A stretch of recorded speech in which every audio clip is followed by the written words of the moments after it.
Hello my dear students, this is Firdaus Khanam and today we are going to study about the matter and what is the matter, classification of matter. So our first chapter is as you can see matter and its segregation. So what is the matter? Matter and its segregation. What is the meaning of segregation? Segregation meaning that's the separation techniques of matter. Okay. So today we are going to learn in lecture number 1 definition of the matter, classification of it and separation of solid from solid mixtures and separation of insoluble solid from liquids. So, as you can see very clearly, that means the types of matters are different, many different kinds of it, like a mixtures and a compounds and a elements like. ठीक है, तो हम one by one in सबको देख लेते हैं।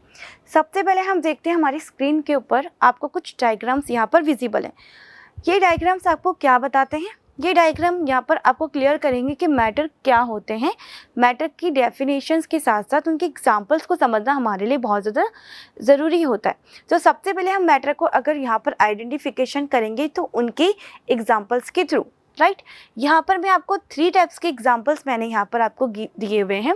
First यहाँ पर आपको मैंने लिक्विड फॉर्म यहाँ पर दिखाई हुई है। सेकंड, लिक्विड के साथ साथ यहाँ पे कुछ सॉलिड फॉर्म भी आपको यहाँ दिखाई दे रही है, like glass and funnels and flask, right. यहाँ पर आपको कुछ एक्टिविटीज़ दिखाई दे रही है जो कि किसकी हेल्प से हो रही है बच्चों? विंड की हेल्प से। तो इन सब इमेजेस को दिखाने का मोटिव है क्या? ये सारी इमेजेस आपको ये शो करने वाली है कि हमारे सराउंडिंग हम जो भी चीज़ें देखते हैं वो अगर सॉलिड है, लिक्विड है या गैसेज है, तो जनरली वो सब क्या होती है बच्चों? मैटर ही होती हैं, ठीक। बट हमने इनको मैटर क्यों कहा? हम ऐसा क्या था इनमें जिसलिए हमने इनको मैटर कहा है? तो कुछ स्पेसिफिक डेफिनेशंस या कुछ प्रॉपर्टीज़ को ये फॉलो करते हैं, उन्हीं के बेसिस पे हमने इनको मैटर कहा। बट एक बार तो यहाँ पर हमको क्लियर हो ही गई कि मैटर कौन कौन होगा बच्चों? सॉलिड्स भी होंगे, लिक्विड्स भी होंगे, गैसेज भी होंगी। गैसेज लाइक एयर, यहाँ पर आप क्लियरली देख सकते हो एयर का डायग्राम मैंने यहाँ पर इंक्लूडेड किया हुआ है। अब ये कैसे मैटर्स होंगी हम इसको आगे स्टडी करने वाले हैं, ठीक है। तो देखते हैं हम। सबसे पहले यहाँ पर आपको गिवन है मैटर की डेफिनेशन। तो what is the definition of matter? Anything that has mass and occupy space is called matter, right. So matter क्या होगा बच्चों? डेफिनेशन को ही हमें फॉलो करना है वन बाय वन, सॉलिड्स पर भी, लिक्विड्स पर भी और गैसेस पर भी, और फिर हमको ये पता लगाना है कि सच में ये मैटर है या नहीं भी, ठीक है। तो डेफिनेशन जो हमको कहती है वो ये कहती है कि एनीथिंग्स, जो भी हमारे सराउंडिंग है, जितनी भी सराउंडिंग थिंग्स हम यहाँ पर देखते हैं अपने आसपास, उनमें से अगर उन सभी के पास उनका मासेस हैं, उनकी एक पर्टिकुलर वॉल्यूम, दैट मीन्स वो पर्टिकुलर कोई स्पेस को ऑक्यूपाई कर रही हैं, तो वो सभी क्या होंगी? मैटर होंगी। अगर ऐसा वो नहीं करती, if they doesn't have any kind of mass, any kind of spaces और वॉल्यूम, तो हम कहेंगे कि वो मैटर बिल्कुल भी नहीं होंगी। तो सबसे पहले हमने एग्जांपल जो लिया था बच्चों वहाँ पे लिक्विड का लिया था, ठीक है। तो हमें लिक्विड के लिए एग्जांपल को लेने के पहले हमें उसका क्या करना पड़ेगा? उसका मास को आइडेंटिफाई करना होगा। फिर हमको ये देखना होगा कि क्या सच में उसके पास वॉल्यूम भी है। तो आपने देखा होगा जब आप स्कूल्स जाते हैं मॉर्निंग में तो अपने साथ वाटर बॉटल को लेकर जाते हैं, ठीक है। वाटर बॉटल जो होती है आपकी वाटर को फिल करने के बाद थोड़ी हैवी हो जाती है, ठीक। जब आप उस वाटर बॉटल के सारे पानी को आप पी जाते हो तो आप देखते हो कि आपकी जो वाटर बॉटल है काफ़ी लाइट वेटेड हो जाती है और इधर उधर गिरना स्टार्ट कर देती है, ठीक है। तो हमें इससे ये आइडिया तो लग गया कि उस बॉटल के अंदर जो मास था, जो वेट था, वो किसका था बच्चों? उस बॉटल के साथ साथ उसके अंदर जो वाटर फिल था वो भी उतना ही वेट उसके ऊपर अप्लाई कर रहा था। उस अप्लाइड वेट की वजह से ही जो हमारा बॉटल है वो स्टेबल था और हमको हैवी दिखाई दे रहा था। पर जैसे कि बॉटल एम्प्टी हो जाएगी हमारी बॉटल लाइट वेटेड हो जाएगी। तो दैट मीन्स ये प्रूफ हो गया कि जो हमारी वाटर होता है उसके पास मास तो होता है। अब सेकेंड टर्म है स्पेस की। क्या वो स्पेस ऑक्यूपाई करता है? तो यस, वो करता है। कैसे? जब हमारी बॉटल है उसके अंदर जब हमने वाटर को रखा तो जिस भी शेप की या जिस भी साइज़ की हमारी बॉटल थी उस शेप को, उस साइज को पूरी तरह से ऑक्यूपाई कर लिया किसने, वाटर ने। तो दैट मीन्स जो वाटर होता है वो सब, जो भी जिस भी कंटेनर में हम उसको पॉर कर रहे हैं या जिस भी कंटेनर में हम उसको रख रहे हैं, उसी के शेप को, उसी के साइज को वो पूरी तरह से ऑक्यूपाई कर लेता है, उस स्पेसेस को पूरी तरह से ऑक्यूपाई कर लेगा। तो दैट मीन्स जो हमारा वाटर है वो मैटर की डेफिनेशन पे पूरी तरह से जो है उसको सेटिस्फाई करता है डेफिनेशंस को। दैट मीन्स हम कह सकते हैं कि जो मैटर का जो फर्स्ट एग्जांपल या हम लें तो हमारा जो लिक्विड है वो क्या होता है बच्चों, वो मैटर होता है। तो जो लिक्विड है वो तो यहाँ पर क्लियर हो गया कि वो मैटर होता है। अब हम बात करते हैं सॉलिड्स की, ठीक है। सॉलिड की अगर हम बात करें तो आप किसी भी सॉलिड को, जब जैसे कि आपकी बुक हो गई वो भी एक सॉलिड है, ये पेन जिससे मैं लिख पा रही हूँ वो भी एक सॉलिड है, आपके पास जो पेंसिल्स होती हैं, पेंसिल बॉक्स होता है, वो सब क्या होता है बच्चों, सॉलिड ही होता है। जब आप उनको देखते हो, अपने हाथ पे रखते हो तो कुछ ना कुछ वेट आप उनका फील करते हो। या हम किसी बड़े एग्जांपल्स की बात करें तो जिस चेयर पे या जिस टेबल पे आप स्कूल्स में जाकर के बैठते हो वो भी एक सॉलिड फॉर्म होती है बच्चों, और उनके पास भी अपना एक मास होता है, ठीक है। उनकी एक परफेक्ट शेप और साइज होती है और वो स्पेसेस को ऑक्यूपाई करते हैं, बिकॉज जिस टेबल पे, जिस चेयर पे आप बैठे हुए हो, अब वो जिस जगह पे रखी हुई है उसकी शेप और साइज के अकॉर्डिंग उसने उस स्पेस को ऑक्यूपाई किया है। अब जब तक वो वहाँ से डिस्प्लेस नहीं होगी, अब अनादर चीज़ को वहाँ पर नहीं रख सकती, क्योंकि ऑलरेडी वहाँ पर उस टेबल ने, उस चेयर ने अपने स्पेस को, अपने जो भी शेप और साइज़ के अकॉर्डिंग उसको ऑक्यूपाई किया हुआ है। तो दैट मीन्स जो हमारे सॉलिड्स होते हैं वो क्या करते हैं, स्पेसेस को ऑक्यूपाई करते हैं। चेयर और बेंचेस के अलावा अगर हम बात करें हमारी बुक्स की, उसको अगर आपने अपनी स्टडी टेबल के ऊपर रखा हुआ होता है तो आप देख सकते हैं कि जो भी शेप और साइज़ है उसकी, उसी के अकॉर्डिंग वहाँ पर अपनी स्पेस को वो ऑक्यूपाई कर लेता है। तो दैट मीन्स वो भी एक सॉलिड की फॉर्म थी, तो उसने भी अपना मास ऑक्यूपाई करके बताया। अब बात आती है वेट की, तो आप इजीली उनके वेट को मेज़र कर सकते हो। सॉलिड के वेट को आप ग्राम्स में, मिलीग्राम्स में, केजी में, किसी में भी मेज़र कर सकते हैं, ठीक है। तो दैट मीन्स हमारा जो सॉलिड्स होता है बच्चों, उनके पास भी मासेज होते हैं और वो स्पेसेस को ऑक्यूपाई करता है। तो सेकंड सॉलिड ने भी ये प्रूफ कर दिया कि वो भी एक मैटर है। अब बात आती है बच्चों किसकी, गैसेस की या एयर की, जो हमारी थर्ड जो स्टेट है मैटर की, उसकी, ठीक है। तो हम बात करें एयर में, हम कैसे पता लगाएं, हम तो एयर को देख भी नहीं पाते, सिर्फ हम उसको फील कर सकते हैं। तो हम कैसे कहेंगे कि ये मैटर है भी या नहीं, तो इसके लिए भी हमको क्या करनी पड़ेगी, कुछ चीज़ों की हेल्प लेनी पड़ेगी। लाइक बैलून, आप बैलून के अंदर जब एयर को फिल करते हो तो इन्फ्लेटेड या फ्लेटेड, टू टाइप्स के बैलून आप देखते हो। जब हम उसके अंदर एयर को फिल कर देते हैं तो हमारा जो बैलून है उसका साइज़ बड़ा होना स्टार्ट हो जाता है, वो बिगर इन साइज हो जाता है। वाई, बिकॉज जो एयर हमने उसके अंदर फिल की है वो क्या करेगा, अपनी स्पेस को उसके अंदर ऑक्यूपाई करने की ट्राई करेगा। तो at the end of this activity हम देखेंगे कि जो हमारा बैलून है वो साइज में बड़ा हो जाएगा। दैट मीन्स उस एयर ने क्या किया, बैलून की साइज के अकॉर्डिंग अपने स्पेस को ऑक्यूपाई कर लिया। तो फर्स्ट प्रॉपर्टी तो उसने ये प्रूफ कर दी कि उसके पास स्पेसेस होता है। अब हम बात करते हैं मासेस की, तो हम क्या करेंगे, बैलून, इनफ्लेटेड और फ्लैटेड बैलून दोनों का ही हम क्या करेंगे, वेट निकालेंगे। तो हम देखेंगे जब हमने बैलून के अंदर जब एयर को फिल कर दिया है तो अब बैलून की जो मास है वो पहले से थोड़ा इंक्रीज हो गया है ना, ग्राम्स में ही वो आएगा लेकिन थोड़ा ज़्यादा आएगा, ठीक है। जब हमने उसके अंदर एयर को फिल नहीं किया तो उसके कंपैरिजन में वो मास हमको ज़्यादा मिलेगा, ठीक है। तो दैट मीन्स एयर ने ये चीज़ भी प्रूफ कर दी कि उसके पास मास भी होता है। तो हमने जो एग्जांपल्स लिए थे बच्चों सबसे फर्स्ट स्लाइड के अंदर कि सॉलिड, लिक्विड और गैसेस, तो इन तीनों ने ही प्रूफ करके दिखला दिया कि ये मैटर होते हैं। तो बच्चों हमको हमेशा जब मैटर को प्रूफ करना है तो हमें क्या करना होगा, ये जो हमारी डेफिनेशन है इसको हमको इनके ऊपर अप्लाई करके देखना होगा। अगर ये इस डेफिनेशन के अकॉर्डिंग अपनी प्रॉपर्टीज़ को शो कर पाते हैं तो ये मैटर से, अदरवाइज मैटर नहीं होंगे। तो अब सोचने वाली बात ये है कि क्या ऐसा कुछ भी होता है जो मैटर नहीं होता है, थिंक अबाउट दिस। तो हम कहेंगे यस, कुछ ऐसी भी चीज़ें होती हैं जो मैटर नहीं होती। क्यों नहीं होती, बिकॉज वो इन प्रॉपर्टीज़ को पूरी तरह से फुलफिल नहीं कर पाती। अब देखो कैसे, types of energies like fire, fire को ना तो हम कैच कर सकते हैं, ना हम उसका मासेस मेज़र कर सकते हैं, ना ही हम उसको किसी पर्टिकुलर स्पेस पे रख सकते हैं जिससे कि वो अपने स्पेस को ऑक्यूपाई करे। तो दैट मीन्स जो हमारी लाइट है, जो हमारी फायर है, ये क्या होती है बच्चों, नॉन मैटर होती है। एंड थर्ड इज हमारी फीलिंग्स, जो हमारी फीलिंग्स होती है बच्चों, उसको भी हम कोई मेजरमेंट स्केल उसके लिए यूज़ नहीं कर सकते, ना ही ग्राम्स, ना ही मिलीग्राम्स, ना ही मिलीलीटर्स, ना ही लीटर्स। तो दैट मीन्स उसको भी हम बिल्कुल मेज़र नहीं कर पाएंगे, किसी पर्टिकुलर स्पेस पे जा कर के हम उसको रख भी नहीं पाएंगे। दैट मीन्स उनकी कोई वॉल्यूम भी नहीं होती है। तो मीन्स हम कह सकते हैं कि ये सारी जो चीज़ें होंगी कैसी होंगी बच्चों, नॉन मैटर होंगी, राइट। तो ये हमारी कुछ मैटर्स एंड कुछ नॉन मैटर्स की थिंग्स हमने यहाँ पर लिखी, ठीक। तो नॉन मैटर जो मैंने आपको बताया वो होगा हमारा, अगर आप इसको लिखना चाहें तो नॉन मैटर में जैसे कि फीलिंग्स,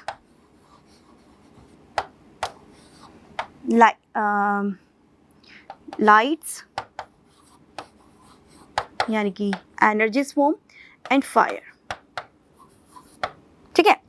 अब हम बात करते हैं इसके अदर प्रॉपर्टीज़ की। तो मैटर की अदर प्रॉपर्टीज़ की हम बात करें तो जो मैटर्स होता है, all materials and substances are made up of matter. That means हम पहले स्टडी कर चुके हैं, पहले इसको प्रूव कर चुके हैं कि हमारे जो सराउंडिंग जो भी थिंग्स हैं, सभी मटेरियल्स क्या हैं बच्चों, मैटर्स हैं। और जो कुछ नहीं है मैटर्स, वो हमने यहाँ पे डिस्कस कर लिया। फिर बात आती है कि जो मैटर्स हैं वो किससे मेडअप होते हैं। तो जो matters are made up of tiny particles like atoms and molecules. तो जो हमारे मैटर्स होते हैं बच्चों, उनके जो पार्टिकल्स हैं उनकी साइज़ बहुत बहुत बहुत छोटी होती है। इतनी छोटी होती है कि बच्चों वो एटॉमिक साइज़ के होते हैं। दैट मीन्स नैनो पार्टिकल्स होते हैं, बहुत बहुत बहुत स्मॉलेस्ट पार्टिकल्स होते हैं जिनको हम अपने नेक्ड आई से ईजिली नहीं देख सकते, ठीक। तो जो हमारे मैटर्स हैं वो एटम्स और मॉलिक्यूल से मिलकर के बने हुए होते हैं। पेंसिल्स, पेन्स, बैग, चौक, ETC, ये हमारे सारे मैटर्स के एग्जाम्पल्स हैं। ये सारी सॉलिड फॉर्म आपको गिवन यहाँ पर है। अगर मैं और बात करूँ तो लाइक वाटर, जूस, ठीक, milk, gases like oxygen, carbon dioxide and ETC, they will also examples of matter, ठीक है। तो हम आगे बढ़ते हैं। अब यहाँ पर अब किसकी बारी आती है बच्चों, मैटर के क्लासिफिकेशन की, ठीक है। तो जो मैटर का जो क्लासिफिकेशन यहाँ पर हम कर रहे हैं, ये कर रहे हैं इनकी केमिकल प्रॉपर्टीज़ के बेसिस पर, ठीक है। दैट मीन्स यहाँ पर मैटर जो है वो 2 टाइप्स के होते हैं, प्योर सब्सटेंसेस एंड मिक्सचर्स। अब प्योर सब्सटेंसेस की भी फर्दर 2 कैटेगरीज होती है। फर्स्ट होता है element and second is compound. And second जो हमारे पास है प्योर सब्सटेंसेस के बाद मैटर की जो सेकंड क्लासिफिकेशन है वो किसके बारे में बच्चों, मिक्सचर्स की। एंड मिक्सचर्स भी 2 टाइप्स की होती है, homogeneous mixtures and heterogeneous mixture. तो बच्चों बताएंगे हम आगे 1 बाय 1 इनके बारे में डीपली स्टडी करेंगे कि प्योर सब्सटेंस क्या है और मिक्सचर्स क्या है। सबसे पहले तो यहाँ पर ये क्लियर हो ही जाएगा कि आप जैसे कि वर्ड को पढ़ सकते हो कि प्योर सब्सटेंस दैट मीन्स ये ऐसे क्लासिफिकेशन है मैटर का जो पूरी तरह से प्योर होगा, इनको प्योरीफिकेशन की कोई नीड है ही नहीं। बट ऐसा क्या होता है कि ये पूरी तरह से प्योर होते हैं, तो हम इनकी डेफिनेशन और इनके फर्दर और डीपली क्लासिफिकेशन को स्टडी करने वाले। लेकिन हम अभी से अपना माइंड सेट कर ले कि जो भी प्योरीफिकेशन टेक्निक्स हमको यहाँ पे पढ़नी है वो किसके बारे में पढ़नी है बच्चों, मिक्सचर्स की। बिकॉज मिक्सचर्स कैसे हैं, इम्प्योर हैं और इन्हीं को हमको आगे प्योर करना है। बट ये इम्प्योर होते क्यों हैं ये भी हमको जानना बहुत ज़्यादा ज़रूरी है। तो सबसे पहले हम जो प्योर है एक बार उनके बारे में पढ़ लें, उसके बाद मिक्सचर्स की सारी सेपरेशन टेक्निक्स को पढ़ेंगे। तो सबसे पहले बात आती है बच्चों प्योर सब्सटेंसेस की। तो प्योर सब्सटेंसेस प्योर क्यों होते हैं, देखिए क्या कहती है इनकी definition, substances in which all the molecules of same kind. तो प्योर सब्सटेंसेस क्या होते हैं बच्चों, ऐसे सब्सटेंसेस होते हैं जिनके मॉलिक्यूल जो होते हैं वो सेम काइंड्स के होते हैं। इफ़ अगर वो सेम काइंड्स के नहीं भी होंगे तो वो क्या होंगे, एक फिक्स रेशियो के अंदर वहाँ पर प्रेजेंट होंगे। दैट मीन्स एलिमेंट जो होंगे उनके सभी मॉलिक्यूल्स जो होंगे वो सेम काइंड के होंगे।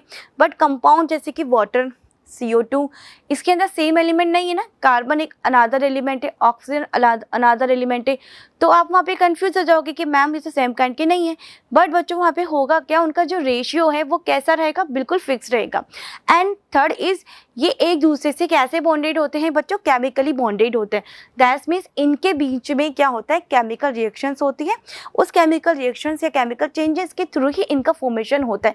ये ऐसे ही अपने आप नहीं बन जाते और ना ही हम इनको किसी फिजिकल मेथड के थ्रू एक दूसरे से सेपरेट भी नहीं कर पाएंगे।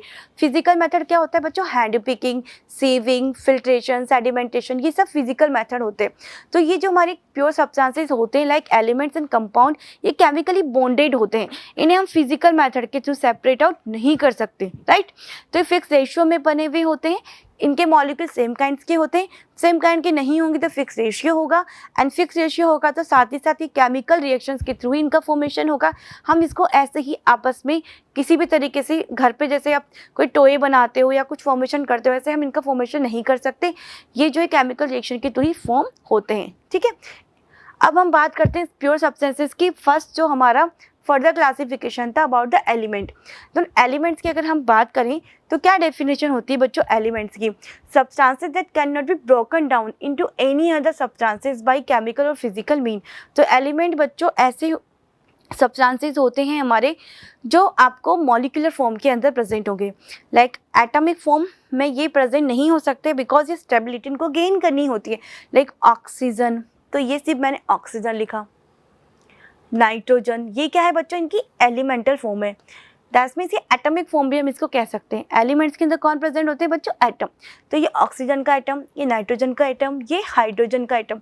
बट ये क्या होता है, एनवायरनमेंट के अंदर इस तरह सिंगुलर फॉर्म में एग्जिस्ट नहीं कर सकते। आप हमेशा कैसे पढ़ते हो बच्चों, ऐसे पढ़ते हो, O2 that means oxygen gas, H2 that means hydrogen gas, and N2 ये होती है आपकी नाइट्रोजन गैस। तो ये एनवायरनमेंट के अंदर आपको इस तरह मॉलिक्यूलर फॉर्म के अंदर दिखाई देते हैं। इसी को हम बोलेंगे molecule of element of oxygen, molecule of कौन सा एलिमेंट, हाइड्रोजन का, तो एलिमेंट ऑफ हाइड्रोजन, ठीक है। ये मॉलिक्यूल है किसका, हाइड्रोजन का, एंड ये मॉलिक्यूल हो जाएगा किसका, नाइट्रोजन का, ठीक है। तो ये मॉलिक्यूल ऑफ एलिमेंट है बच्चों, ठीक। क्यों, बिकॉज ये इस तरह से एग्जिस्ट नहीं कर सकते, ये इनके एलिमेंट्स है, राइट। एलिमेंट्स या एटम्स सिर्फ हमको यहाँ पर ये दिखाते हैं कि ये सबसे छोटी फॉर्म होती है किसकी, मैटर की। मैटर इन्हीं एलिमेंट से, इन्हीं मॉलिक्यूल से मिलकर के बने हुए होते हैं, राइट। बहुत सारी एग्जाम्पल्स यहाँ पर हैं, जैसे कि आइडेंटिकल एटम्स का मतलब क्या होता है बच्चों, एक और जो टॉपिक हमको पॉइंट जो गिवन है यहाँ पर, दैट मीन्स आप बात कर सकते हैं आइडेंटिकल दैट मीन्स सेम। तो यहाँ पर आप देखोगे ऑक्सीजन का जो मॉलिक्यूल है ना, ये मॉलिक्यूल ऑफ एलिमेंट है किसका, ऑक्सीजन का। तो यहाँ पर देखो, आप देख सकते हो दोनों ही ऑक्सीजन है, एक oxygen and another element of oxygen, that means दोनों एटम्स मिले और उन्होंने एक मॉलिक्यूल बनाया ऑक्सीजन गैस का, ठीक। तो आप यहाँ देख सकते हो कि दोनों ही ऑक्सीजन कैसे हैं बच्चों, आइडेंटिकल है, दैट मीन्स सेम है, सिमिलर है। इनकी सभी प्रॉपर्टीज एक दूसरे से बिल्कुल मैच होंगी, जो कि किसका आइटम है बच्चों, ऑक्सीजन का ही तो है, दोनों ऑक्सीजन के। तो इनकी प्रॉपर्टी क्या होती है बच्चों, ये केमिकली बॉन्डेड होते हैं, इनको फिजिकल स्पिन के थ्रू हम इजीली नहीं सेपरेट कर सकते, केमिकली भी इजीली सेपरेट करना बहुत मुश्किल होता है इनको, ठीक है। और इनके जो एटम्स होते हैं वो आइडेंटिकल इन नेचर होते हैं, जैसे कि आप साफ क्लियर देख सकते हो। हाइड्रोजन के दोनों एटम हाइड्रोजन के ही होंगे, दोनों सेम होंगे। नाइट्रोजन के अंदर नाइट्रोजन प्लस नाइट्रोजन दोनों सेम टाइप्स के एटम है, तो ये बच्चों आइडेंटिकल इन नेचर होते हैं। ये आपको दिया हुआ है गोल्ड, गोल्ड भी एक एलिमेंट है बच्चों, इसका सिंबल होता है AU, ठीक है, ऑरम हम इसको बोलते हैं। फिर यहाँ पर आपको बहुत सारे एलिमेंट्स गिवन है, जैसे कि सल्फर है, ये आपकी गोल्ड है, यहाँ पर बहुत सारी ये एल्यूमिनियम है, जो आप जानते हो, मैं सबसे पहले उन्हीं का नाम यहाँ पर आपको ले रही हूँ। जैसे कि ये सल्फर हो गया हमारा, ये एल्यूमिनियम हो गया, ये सब क्या है बच्चों, एलिमेंट्स है। तो एलिमेंट्स मेटल्स की फॉर्म में भी होती है बच्चों, नॉन मेटल्स की फॉर्म में भी होती है। सिल्वर भी एक एलिमेंट होता है बच्चों, लेकिन वो मेटेलिक फॉर्म में प्रेजेंट होता है, ठीक है। तो एलिमेंट का भी फर्दर बहुत सारा क्लासिफिकेशंस होता है, ठीक, जिसको हम एक बार में ही छोटी सी क्लास के अंदर बिल्कुल भी डिस्कस नहीं कर पाएंगे, ठीक है ना। तो अभी आपको क्या याद रखना है बच्चों, कि जो एलिमेंट्स होते हैं वो केमिकली बॉन्डेड होते हैं, और ये सबसे छोटी सिंगुलर फॉर्म होती है, एटॉमिक फॉर्म होती है, लेकिन ये एटॉमिक फॉर्म में एग्जिस्ट नहीं कर सकती। तो किस फॉर्म में आप इनको देखते हैं, मॉलिक्यूल्स की फॉर्म में। तो ये molecule of elements of oxygen है, ये molecules of elements of hydrogen है, एंड ये this is molecule of elements of nitrogen है, ठीक। अब हम आगे बढ़ते हैं बच्चों। कंपाउंड के लिए, ठीक है। तो कंपाउंड क्या होते हैं बच्चों, तो compound generally 2 and more element जो होते हैं उनसे मिलकर के बने हुए होते हैं, ठीक। तो यहाँ पर आप देख सकते हो क्लियरली कि हाइड्रोजन का एक element of molecule and second molecule यहाँ पर किसका, ऑक्सीजन का। इन दोनों ने कॉम्बिनेशन करके किसका फॉर्मेशन किया है, वाटर का, ठीक। लेकिन इनका रेशियो कैसा होता है बच्चों, फिक्स होता है। तो आप देख सकते हैं, लेकिन इसमें हुआ कैसे होगा रिएक्शन में, रिएक्शन आपको यहाँ पर लिख देती हूँ। ये है हमारी हाइड्रोजन, फिर है हमारे पास यहाँ ऑक्सीजन गैस, ये यहाँ पर O आपको यहाँ पर दिखाई दे रहा है, ये फॉर्मूला है केमिकल फॉर्मूला किसका बच्चों, वाटर का। ये जो आपको H2O दिखाई दे रहा है ये वाटर का केमिकल फॉर्मूला है, ठीक है। और ये फिक्स रेशियो है, मीन्स आप वाटर का फॉर्मूला हमेशा H2O ही लिखोगे। इस अगर आपने इसको चेंज कर दिया तो दैट मीन्स वाटर वाटर नहीं रहेगा, वो कुछ और बन जाएगा। लेकिन ये केमिकल फॉर्मूला कैसे है अभी हम देखते हैं। हाइड्रोजन ने रिएक्शन की ऑक्सीजन के साथ और यहाँ पर क्या बना हमारे पास, H2O, ठीक है। अब हमें क्या करना पड़ेगा, इनको बैलेंस करना पड़ेगा, बिकॉज यहाँ ऑक्सीजन आपको सिर्फ 1 ही दिखाई दे रहा है। तो हम कैसे बैलेंस करेंगे, यहाँ पर हम इस पूरे मॉलिक्यूल्स को मल्टीप्लाई कर देंगे 2 से, ठीक। अब यहाँ पर हाइड्रोजन के नंबर आपको बड़े हुए दिखाई दे रहे, तो यहाँ पर हमें क्या करना पड़ेगा, हाइड्रोजन को भी यहाँ पे मल्टीप्लाई करना पड़ेगा। तो अब क्या हो गया बच्चों, 2 मॉलिक्यूल ऑफ हाइड्रोजन जो है रिएक्ट कर रहा है 1 मॉलिक्यूल ऑफ ऑक्सीजन से। तो किसका फॉर्मेशन हो रहा है बच्चों, 2 मॉलिक्यूल ऑफ वाटर का। तो ये रिएक्शन कैसी है बच्चों, फिक्स्ड रिएक्शन है। ये यूनिवर्सल ट्रूथ आप इसको मान लो कि ये रिएक्शन बिल्कुल भी चेंज होने वाली नहीं है और ये रेशियो हमेशा फिक्स रहेगा।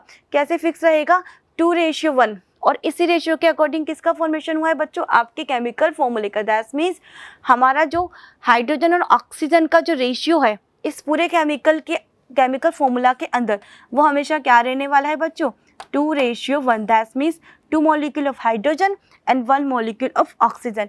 किसके बेसिस से बच्चों, by volume. And by volume किसको कहते हैं हम, जो आपको केमिकल फॉर्मूले को देख करके जो रेशियो निकलता है वो हमारा कहलाता है बाय वॉल्यूम रेशियो। तो यहाँ पर वाटर का ये रेशियो बिल्कुल फिक्स है बाय वॉल्यूम, क्या कि ये हमेशा 2:1 है। और 2:1 हमको क्या इंडिकेट कर रहा है, ये इंडिकेट कर रहा है कि 2 मॉलिक्यूल तो हाइड्रोजन गैस के हैं एंड 1 मॉलिक्यूल किसके लिए है हमने, ऑक्सीजन के, ठीक है। तो ये कंपाउंड्स होते हैं बच्चों जो एक फिक्स रेशियो के अंदर बने हुए होते हैं। यहाँ पर आप same types of molecules of elements को नहीं देखोगे, डिफरेंट टाइप्स के मॉलिक्यूल्स ऑफ एलिमेंट रिएक्ट करते हैं और कंपाउंड का फॉर्मेशन करते हैं। लेकिन बच्चों कैसा होता है, इनका रेशियो पूरी तरह से फिक्स्ड होता है। और ये फिक्स रेशियो क्या बताता है, इनके फिक्स्ड केमिकल फॉर्मूला को।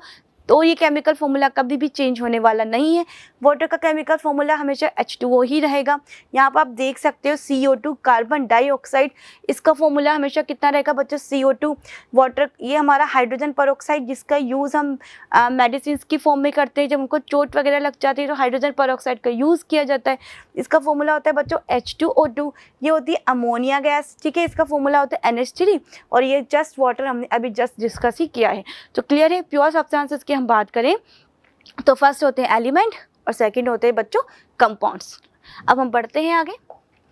अब हमारी बारी आती है मिक्सचर्स की। तो मिक्सचर्स की अगर हम यहाँ पे बात करें तो मिक्सचर्स के अंदर क्या होता है बच्चों, substances in which all the molecules are not of same kind. तो ये क्या होंगे बच्चों, प्योर सब्सटेंसेस के जस्ट अपोजिट होंगे। दैट मीन्स ये बिल्कुल भी सेम काइंड्स के नहीं होंगे, एक दूसरे के साथ केमिकली भी बॉन्डेड नहीं होंगे, जो कि हमारा सेकंड पॉइंट यहाँ पे क्लियर कर रहा है।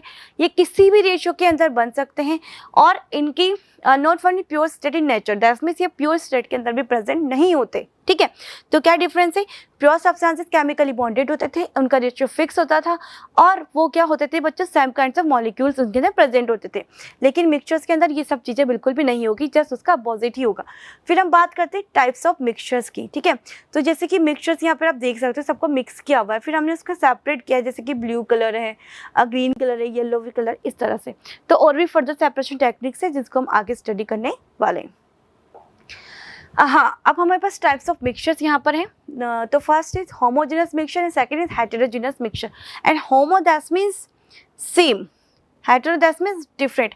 अब मॉलिक्यूल के बेसिस पे सेम नहीं बोला मैंने, सेम काइंड्स ऑफ मॉलिक्यूल नहीं होंगे, सेम होगा इनका कंपोजिशन। कंपोजिशन दैट मीन्स जैसे ही आप शुगर को ऐड करते हो वाटर के अंदर, तो ऐड करने के बाद अगर वहाँ आप टेबल पे 2 ग्लासेस रख दें, जिसमें आपने शुगर को ऐड किया हुआ है और एक विदाउट शुगर वाला वाटर, ठीक। और अचानक से आपके घर में कोई गेस्ट आ जाए, आप उनको बोलो कि देख करके बताओ विदाउट टेस्टिंग इट कि कौन सा वाटर शुगर वाला है और कौन सा नहीं है, तो वो एकदम उसको देख करके नहीं बता पाएंगे। वाई? बिकॉज शुगर जो है यूनिफॉर्मली तरीके से मिक्स हो गई है उस वाटर के अंदर। तो ऐसा मिक्सचर जिसमें सब्सटेंसेस को अगर हम मिक्स करें और वो वाटर के अंदर पूरी तरह से डिजोल्व हो जाए, तो वो मिक्सचर्स हमारे होते हैं homogeneous, that means uniform composition.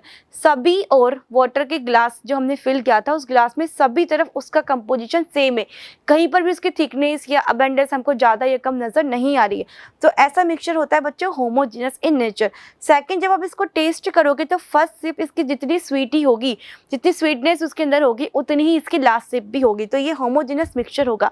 Heterogeneous की अगर हम यहाँ पे बात करें बच्चों, तो अगर हमने सैंड को वाटर पे डाला है और एक सिंपल प्लेन वाटर ग्लास रख दिया और सैंड वाला ग्लास रख दिया, तो कोई भी इजीली देख करके बता देगा कि सैंड कहाँ पे प्रेजेंट है। क्यों? बिकॉज ये इसके अंदर पूरी तरह से मिक्स नहीं हो पाते। तो क्या डिफरेंस है बच्चों? बहुत ईजी सा डिफरेंस है। होमोजेनस मिक्सचर्स वो होते हैं जिसके अंदर सब्सटेंसेस पूरी तरह से मिक्स हो जाते हैं, जिनको मिक्स होने के बाद अपनी नेक्ड आइज से नहीं देख सकते कि वो कहाँ गए हैं, वो डिसअपीयर हो जाते हैं। लेकिन जो हेटेरोजेनस होगा उसको हम देख करके इजीली बता सकते हैं कि इसके अंदर मिक्सचर मिक्स नहीं हुआ है, दैट मीन्स वो कभी मिक्स होते ही नहीं है। तो ऐसा मिक्सचर हमारा क्या होगा? हेटेरोजेनस। एग्जांपल्स की बात हम करें तो घर में हम लेमोनेड का प्रिपरेशन करते हैं, नींबू पानी, एंड टी जो आपका होता है जिसमें आपने टी का जो कलर होता है या उसका जो टेस्ट होता है वो पूरी तरह से यूनिफॉर्म तरीके से मिक्स हो चुका होता है। टी लीव्स अगर हम मिक्स करें तो टी लीव्स को तो हम सेपरेट कर देते हैं, लेकिन उसका जो एसेंस होता है, जैसे उसका टेस्ट है या उसका कलर है, वो इक्वली मिक्स हो जाएगा पूरे के पूरे मिल्क के अंदर। जूस की हम बात करें तो जूस के अंदर जो शुगर आपने ऐड किया है या थोड़ा बहुत जो वाटर ऐड किया है वो पूरी तरह से मिक्स हो जाएगा। तो ये सब कैसे मिक्सचर है? होमोजेनस। हेटेरोजेनस की बात हम करें तो oil and water, sand and water, ये सब ऑयल जो होता है वो मिक्स नहीं होता है वाटर में बच्चों। वो हमेशा क्या करेगा? वाटर के अपर सरफेस के अंदर फ्लोट करेगा। और कितना ही आप इसको ट्राई कर लो, इसको शेकिंग करके देख लो, आप इसको बॉईल करके देख लो, कभी मिक्स होने वाला नहीं है। तो ऑयल एंड वाटर मिक्सचर भी आपका हेटेरोजेनस टाइप का होता है, ठीक। अब हम यहाँ पर देखते हैं सेपरेशन हम इन दोनों को ही करना है, होमोजेनस को भी करना है, हेटेरोजेनस को भी करना है। अब हमारे पास क्वेश्चन ये आता है कि हम सेपरेशन क्यों कर रहे हैं, नीड ऑफ सेपरेशन। तो सेपरेशन को करने का सबसे पहला क्या रीज़न है कि हमें क्या करना है? To obtain two different but useful component of a mixture. That means हमारे पास जो मिक्सचर्स है, हो सकता है उसके अंदर दोनों चीज़ें मिक्स हैं जो हमारे लिए बहुत ज़्यादा यूज़फुल है, और हमको दोनों को अलग अलग तरीके से यूज़ करना है क्योंकि उन दोनों के यूजेस या उनकी प्रॉपर्टीज़ एक दूसरे से डिफरेंट है। हम बात कर रहे हैं यहाँ पे जैसे कि मिल्क के अंदर बटर होता है, ठीक है। अब बटर और मिल्क दोनों ही हमारे लिए यूज़फुल होता है, लेकिन हम अब बटर को हम मिल्क की तरह पी नहीं सकते, ड्रिंक नहीं कर सकते, और ना ही बटर की तरह मिल्क को जो है हम चपाती पर या अदर ब्रेड पर लगा करके खा सकते हैं। लेकिन दोनों ही हमारे लिए काफ़ी यूज़फुल है। तो सबसे पहले हमको क्या करना पड़ेगा? इनका सेपरेशन करना होगा। तो फर्स्ट पॉइंट हमको यही क्लियर करते हैं कि सेपरेशन इसलिए भी ज़रूरी है ताकि हम क्या कर सकते हैं? तो यूज़फुल सब्सटेंस को एक दूसरे से सेपरेट कर सकें। दूसरा होता है टू रिमूव हार्मफुल कंपोनेंट और इम्प्योरिटीज ऑफ अ मिक्सचर। हमको क्या करना होता है कि कुछ ऐसी चीज़ें होती हैं जो हमारे लिए हार्मफुल होती है, जैसे कि राइस है, पल्सेस हैं, उसके अंदर आप देखोगे कि कुछ जो आप वहाँ पर देखो कुछ छोटे छोटे स्टोन्स होते हैं, ठीक है। उन स्टोन्स को हमको सेपरेट करना बहुत ज़रूरी होता है, क्योंकि नहीं करेंगे तो क्या होगा? वो हमारे पेट में जाएंगे और हमें बीमार कर देंगे, ठीक। थर्ड हमारे पास होता है to remove useless component of a mixture. तो ऐसे सब्सटेंसेस जो हमारे लिए यूजफुल भी नहीं है, हार्मफुल भी नहीं है, लेकिन यूजलेस है। लाइक आप देख सकते हैं टी लीव्स, टी बनाने के बाद टी लीव्स अगर टी के अंदर प्रेजेंट है तो हमारे लिए हार्मफुल नहीं होगी, यूज़फुल भी नहीं होगी, यूज़लेस होगी, बिकॉज टी लीव्स के साथ टी पीना कोई भी पसंद नहीं करेगा। तो ये थर्ड हमारा रीज़न होगा उनको सेपरेट आउट करने का, ठीक। तो ये हमारी नीड ऑफ सेपरेशन थी, ठीक। इसके बाद हम देखते हैं अब बच्चों किस तरह से हम इनको सेपरेट करेंगे। तो फर्स्ट जो हमारा सेपरेशन है वो किसका हो रहा है यहाँ पर? टू और मोर सॉलिड मिक्सचर्स का। तो हम क्या करेंगे? ऐसी चीज़ों को सेपरेट करने वाले हैं जिनकी फेस कैसे बच्चों? सॉलिड है, दोनों ही सॉलिड फॉर्म में यहाँ पे प्रेजेंट है। लाइक सबसे पहले हम अप्लाई करेंगे ऐसे मिक्सचर्स के लिए हैंड पिकिंग। हैंड पिकिंग में हम क्या करेंगे? हैंड से उनको चूज़ करेंगे जो डिफरेंट होगा, किस में? शेप में, साइज़ में और कलर में, और उनको सेपरेट करके उस इम्प्योरिटीज़ को वहाँ से हम सेपरेट कर पाएंगे। जैसे कि राइसेस है, पल्सेस है, उसमें अगर स्टोन्स प्रेजेंट है तो वो उसकी क्वांटिटी काफ़ी कम होती है, उनका कलर भी बहुत चेंज होता है, हमारी वीट और राइस से, तो हम इजीली हम उसको देख पाएंगे और वहाँ से सेपरेट आउट कर देंगे। तो हैंड पिकिंग दैट मीन्स अपने हैंड की हेल्प से हम उसको चूज करेंगे, पिक्ड करेंगे और वहाँ से सेपरेट आउट कर देंगे। ये हो जाएगा हमारा हैंड पिकिंग, ठीक है। फिर बात आती है हमारे पास थ्रेसिंग की। थ्रेसिंग की बात हम करें बच्चों तो ज़्यादातर इस मेथड का यूज़ कौन करता है? फार्मर करता है। क्यों करता है? जो उसकी क्रॉप्स होती है बच्चों, क्रॉप्स को काटने के बाद जो उसका स्टीम होता है वो स्टॉक कहलाता है, ठीक। और इस स्टॉक के साथ ही अटैच रहते हैं कौन? ग्रेन्स, ठीक है। ग्रेन्स लाइक वीट हो सकता है, राइस हो सकता है, पल्सेस हो सकती हैं, ये सब अटैच रहती हैं। तो वो क्या करता है? स्टॉक्स को कट करेगा, स्टेम्स को कट करेगा। कट करने के बाद वो स्टॉक्स में कन्वर्ट हो जाएंगे। अब वो इन स्टॉक्स को ड्राई करेगा, सन ड्राई करेगा, तो क्या होगा? अब ये पूरी तरह से क्रशेबल हो जाएंगे। तो एक साथ वो हाथों से क्रश नहीं कर पाएगा, बहुत टाइम उसको लगेगा। तो वो क्या करेगा? किसी हार्ड सरफेस पे लाइक दिस यहाँ पे जोर जोर से इसको बिटन करेगा। बिटन करने पे क्या होगा बच्चों? ये छोटे छोटे पाउडर्स की फॉर्म में क्रश होकर के छोटे छोटे पीसेस के फॉर्म में नीचे यहाँ पर गिर करके कलेक्ट होना स्टार्ट हो जाएंगे, ठीक है। तो अब जब ये टूट चुके हैं स्टॉक्स, जब यहाँ पर इधर छोटे छोटे पीसेस में कन्वर्ट हो जाएगा तो अब ये स्टॉक्स हस्क कहलाएंगे, ठीक है। लेकिन जब ये बिटर्न कर रहा है तो हम इसको क्या बोलेंगे? स्टॉक्स कहेंगे, ठीक। तो जो थ्रेसिंग है इसका यूज़ हम करेंगे ग्रेन को सेपरेट करेंगे हम किससे? स्टॉक से, ठीक है। किसके थ्रू? बीटन के थ्रू। उनको जोर जोर से बीटेंगे हम और वो उससे सेपरेट आउट हो जाएंगे। इसके बाद वो किस रूल को, किस सेपरेशन टेक्निक को यहाँ पर अप्लाई करेगा? विनोइंग। विनोइंग बच्चों होता क्या है? इसके नेम्स के अंदर ही आपको क्लियर देख सकते हो, by the help of wind. तो विनोइंग जो हमारा सेपरेशन टेक्निक है उसके अंदर हम विंड की हेल्प लेने वाले हैं यहाँ पर। और सेकेंड हम यहाँ बात करें तो हमारे पास दो टाइप का मिक्सचर सब यहाँ पे बन चुका है। इस मिक्सचर के अंदर लाइटर कंपोनेंट भी और हैवियर कंपोनेंट भी है। हैवियर कंपोनेंट हमारा ग्रेन वाला पार्ट है और लाइटर कंपोनेंट वो है जो स्टॉक से कन्वर्ट हुआ है हस्क के अंदर। तो ये लाइटर कंपोनेंट जो होगा बच्चों विंड की हेल्प से क्या होगा? यहाँ से रिमूव हो जाएगा और ग्रेन वापस हमारे पर कलेक्ट हो जाएंगे। लेकिन कैसे? देखो ये क्या कर रहे हैं कि इन्होंने विंड के साथ में जैसे इस तरह से जो विंड का जो डायरेक्शन है उसकी तरफ अपना पीठ करके या बैक करके ये खड़े हो गए हैं और उसके बाद किसी थोड़ा सा हाइट वाली स्पेस पर ये खड़े हो जाएंगे और यहाँ से इसको गिराना स्टार्ट करेंगे। किसको? ग्रेन और हस्क वाले मिक्सचर को। तो होगा क्या बच्चों? विंड की जो स्पीड है उस स्पीड के साथ, उस डायरेक्शन के साथ साथ जो हमारे हस्क है वो यहाँ से फ्लाई करते हुए आगे चली जाएंगी।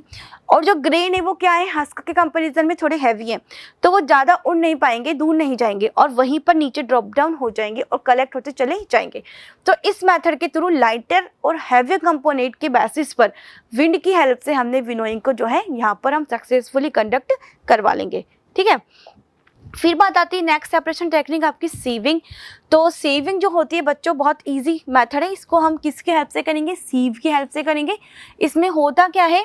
सीव की जो यहाँ पे जो पोर्स होते हैं इसमें से जो बहुत ही ज़्यादा फाइन पार्टिकल्स होंगे वो सेपरेट होकर के नीचे आ जाएंगे और अनफाइन पार्टिकल्स जो होंगे वो इस सीव के ऊपर ही रह जाएंगे। और ये क्या करता है? सबको एक इवन टेक्सचर देने के लिए यूज़ किया जाता है। जैसे कि कंस्ट्रक्शन एरिया वहाँ अगर है तो वहाँ पर अगर कोई कंस्ट्रक्शन चल रहा है तो उसमें जो सोइल यूज़ की जाती है, जो सैंड यूज़ की जाती है बच्चों, उसको यूज़ करने से पहले उस सीविंग की जाती है। क्यों? ताकि हमको एक जैसी शेप और साइज़ की सैंड वहाँ पर मिल सके और हम उसको वॉल्स के ऊपर अप्लाई करें। घर में अगर हम इसका यूज़ करें तो जब मम्मी खाना बनाती है तो खाना बनाने से पहले जो आपका फ्लोर होता है, जो आटा होता है, उसको एक बार छाना जाता है। क्यों बच्चों? क्योंकि उसके अंदर कुछ अनग्रेन्ड पार्टिकल्स भी प्रेजेंट होते हैं जो अगर चपाती के साथ गए तो हो सकता है आपकी चपाती इवन ना हो, उसका टेक्सचर इवन ना हो, ठीक है। तो इसलिए हम इसको क्या करेंगे? सीव की हेल्प से सीविंग करेंगे। तो क्या होगा? जो हमारा आटा है वो सीव में से छनता हुआ नीचे आ जाएगा और जो अनग्रेन्ड पार्टिकल्स है वो ऊपर ही रह जाएंगे। तो इस तरह सीविंग की हेल्प से हम यहाँ पर इवन शेप या साइज वाले पार्टिकल्स को गेन जो है कर लेते हैं, ठीक है। फिर आता है आपका magnetic separation. Magnetic separation name से ही आपको पता चल रहा है बच्चों, इसमें हम किसकी हेल्प लेने वाले हैं? मैग्नेट की। लेकिन मैग्नेटिक सेपरेशन हम सभी एलिमेंट्स पर या सभी मिक्सचर्स पर अप्लाई नहीं कर सकते, बिकॉज कुछ ही ऐसे सब्सटेंसेस होते हैं जो मैग्नेट से अट्रैक्ट होते हैं। उनमें से अगर हम बात करें यहाँ पर तो अब यहाँ पर बात करेंगे हम आयरन की। आयरन का सिंबल होता है बच्चों Fe। सेकेंड है निकल Ni एंड कोबाल्ट यानी कि CO, ठीक है। तो ये जो एलिमेंट्स, ये जो हमारे मेटल्स हैं ये क्या करते हैं बच्चों? अगर एक्सीडेंटली मिक्स हो जाते हैं सोइल के अंदर, और जनरली अगर हम बात करें तो हम इनका एक्सट्रैक्शन हम करते हैं हम इनको जहाँ से ऑब्टेन किया हुआ होता है, हमने जहाँ से हमने इनको ऑब्टेन करना है, अर्थ क्रस्ट से डिगिंग करके हम इनको ऑब्टेन करते हैं, तो वहाँ पर ये बच्चों सोइल के अंदर मिक्स रहते हैं और काफ़ी बहुत बड़े लार्ज स्केल पे ये वहाँ से हमें ऑब्टेन होते हैं। तो एक एक करके वहाँ से इनको चूज़ करना हमारे लिए पॉसिबल नहीं होता। तो हम क्या करेंगे, एक बहुत बड़ी मैग्नेटिक क्रेन की हेल्प लेंगे, वो क्रेन वहाँ पर जाएगी और उस सोइल वाले पार्ट्स के ऊपर घूमेगी। तो क्या होगा, जितने भी वहाँ पर आयरन पार्टिकल्स, निकल और कोबाल्ट पार्टिकल्स हैं, वो सब क्या करेंगी, उस क्रेन से अट्रैक्ट हो जाएंगी और उसके साथ स्टिक होकर के बाहर आ जाएंगी और पीछे सिर्फ कौन रह जाएगा, सोइल रह जाएगा। तो इस तरह से हम मैग्नेट की हेल्प से जो है इस सेपरेशन को यहाँ पर कंडक्ट करवाएंगे। ठीक है, फिर यहाँ बात करते हैं हम बच्चों किसकी, सब्लिमेशंस की। तो सब्लिमेशन की अगर हम यहाँ पे बात करें तो सब्लिमेशन जनरली बच्चों उन सॉलिड्स के लिए होता है जो क्या करते हैं, डायरेक्टली गर्म करने पर, उनको हीट देने पर सॉलिड से वेपर के अंदर कन्वर्ट हो जाते हैं। जबकि अगर आपने सॉलिड देखा है, जैसे कि आइस आपने देखा है, आइस को अगर आप गर्म करोगे, हीट करोगे तो वो पहले लिक्विड में चेंज होगा, लिक्विड फिर उसके बाद वेपर में चेंज होगी। लेकिन सब्लिमेशन में क्या होता है बच्चों, ये डायरेक्टली सॉलिड से गैसेस में कन्वर्ट हो जाएंगे और जब हम इन गैसेस को कूल डाउन हम करेंगे तो फिर से सॉलिड फॉर्म को ऑब्टेन होगी। तो लाइक हम एग्जांपल्स देखें इनके, तो कैम्फर बच्चों पूजा में हम बहुत ज़्यादा यूज़ करते हैं। वाइट कलर का ये सब्सटेंस होता है, आप इसको अगर हीट करेंगे तो आप देखेंगे कि डायरेक्टली वेपर में कन्वर्ट हो जाता है और किसी कंटेनर में अगर आप इसको कलेक्ट करेंगे इसकी वेपर को, तो कूल डाउन होने पर डायरेक्टली ये किस में चेंज हो जाएगी, फिर से सॉलिड में। एंड मॉथ बॉल, जिनको हम नेफ्थलीन बॉल्स भी कहते हैं, नेफ्थलीन बॉल, मॉथ बॉल्स है ना, अमोनियम क्लोराइड, ये सब कुछ ऐसे सब्सटेंसेस है बच्चों। And dry ice, dry ice किसको बोलते हैं बच्चों, सॉलिड CO2। सॉलिड CO2 जो होती है बच्चों, इसका यूज आइसक्रीम फैक्ट्रीज के अंदर किया जाता है। ठीक है, गैसेस को बहुत हाई प्रेशर के अंदर कंडेंस कर देते हैं, जिससे कि डायरेक्टली किस में कन्वर्ट हो जाती है, सॉलिड के अंदर, और क्या बन जाती है, ड्राई आइस बन जाती है। ठीक है, तो ये सब कुछ एग्जांपल्स हैं जो सब्लिमेशन को शो करेंगे, राइट। तो ये हमारा फर्स्ट पार्ट जो है जिसमें हमने सीखा कि सॉलिड में से सॉलिड को कैसे सेपरेशन करेंगे, वो ओवर हुआ है। अब हम बात करते हैं यहाँ पे separation of insoluble solid in liquids. तो जो लिक्विड्स है बच्चों, उसके अंदर हमने होमोजेनस, हेटेरोजेनस 2 टाइप्स की बात हमने की थी। ठीक है, तो दैट मीन्स ऐसे सॉलिड जो पूरी तरह से मिक्स हो जाएंगे वो होमोजेनस होंगे और जो मिक्स नहीं होंगे वो हेटेरोजेनस। तो यहाँ पर हम जो सेपरेशन करने वाले हैं बच्चों, वो किसके लिए करने वाले हैं, यहाँ पर हेटेरोजेनस के लिए। तो यहाँ हमारे पास जो मिक्सचर्स हैं वो कैसे मिक्सचर्स है बच्चों, हेटेरोजेनस टाइप के। तो इनको सेपरेट करने का फर्स्ट जो मेथड है वो कौन सा है, sedimentation and decantation. Sedimentation, decantation किसको कहते हैं हम, सेडिमेंटेशन में होता क्या है कि अगर वाटर के अंदर जो सैंड है वो कुछ टाइम के बाद अगर मिक्स कर दें हम, तो क्या होगा, कुछ टाइम के बाद वो जो है अपने आप ही नीचे जा कर के सेटल डाउन हो जाती है due to the gravitational force, because ये काफ़ी हैवी होती है ना, हैवी टाइप की इम्प्योरिटीज़ ये होती है।